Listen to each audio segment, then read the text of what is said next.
आप कर लो उसके बाद में। मराठीला फर्स्ट करतो आम्ही, कारण कि कोई है नहीं मराठी वाला अभी तो आप नहीं, तो हमें तो मराठी करना पड़ेगा, अदरवाइज।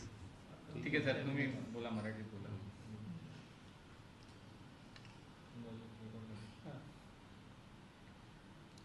सर, वलीतला एका स्पामध्ये मर्डरची घटना झाली आहे, काय काय आहे पूर्ण प्रकरण आणि किती लोकांना अरेस्ट केलं? 24 तारीखला रात्री 2 वाजताचे दरम्यान सॉफ्ट टच इस्पामध्ये, जे वर्ली नाकाचे जवळ इस्पा आहे, तिथे एक गुरु वाघमारे नावाची व्यक्तीची हत्या झाली असा माहिती आम्हाला 24 तारीखच्या दिवसा 2 वाजताचे दरम्यान प्राप्त झाली। त्या अनुषंगाने तिथे पोलीस गेल्यानंतर असा खात्री झाली की तिथे गुरु वाघमारे, ज्याची वय 50 वर्ष आहे, याची धारदार हत्यारनी हत्या करण्यात आलेली आहे। आणि त्यामध्ये जे इस्पा होता ते इस्पाचं स्टाफ आणि तिथेचे जे चालक होते इस्पाचं, त्या लोकांना ताब्यात घेऊन आम्ही तपास सुरू केलो या केसमध्ये। आणि त्या सर्व तपासच्या आधारे असा माहिती समोर आली की तिथेचे चालक, ज्याचे नाव संतोष शेरेकर आहे, त्यांनी 2 इतर लोकांच्या मदतीने ही हत्याचं कट रचून हत्या करण्यात आले आहेत। आणि त्यामुळे या केसमध्ये आम्ही संतोष शेरेकरला 25 तारीखला अटक केलो। आणि त्यानंतर दुसरे जे 2 आरोपी होते, मोहम्मद अन्सारी आणि शाकिब अन्सारी, यांना देखील आज रोजी अटक करण्यात आले आहेत।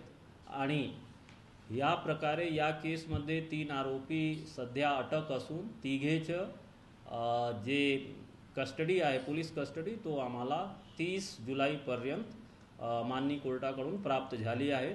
पुढील तपास चालू आहे। सर, अजूनपर्यंत मोटिव्ह काय आहे ह्या मर्डरचा? आतापर्यंत झाले तपासमध्ये असा निष्पन्न होत आहे की ही जे संतोष शेरेकर होते, तो याच्याकडून जे मयत श्री गुरु वाघमारे आहे, त्याचा त्रास होता यांना, ते याच्या इस्पावर जाऊन त्यांना त्रास देत असायचे आणि तक्रार करतो, अदरवाईज त्यांना पैसे पाहिजे, या पद्धतीचं त्याचा व्यवहार होता। याला कंटाळून त्यांनी ही गोष्टी प्लान केले आहेत आणि त्याचप्रमाणे या हत्याला कट करण्यात आले आहेत। सर, मृतकच्या शरीरावर खूप टॅटूज आहे, काही लोकांचे नावही आहे, ते काय आहे आणि अजून या केसमध्ये अरेस्ट होण्याची शक्यता आहे? या केसच्या तपासमध्ये असा निष्पन्न झाले आहेत की तो मयताचे अंगावर ते काही टॅटू बनवण्यात आले आहेत आणि त्यांनी असा नमूद केले आहे की त्याच्या काही दुश्मन आहेत। तर त्याबाबत तपास पुढे चालू आहेत की नक्की काय कारण आहे आणि ही टॅटूचं काय मीनिंग आहे। टॅटूमध्ये जेवढे नाव आहे त्यातला कोण आरोपी आहे का सर? टॅटूमध्ये संतोष शेरेकर याच्या देखील नाव आहेत आणि तो आम्हाला व्हेरीफाई झाले आहे।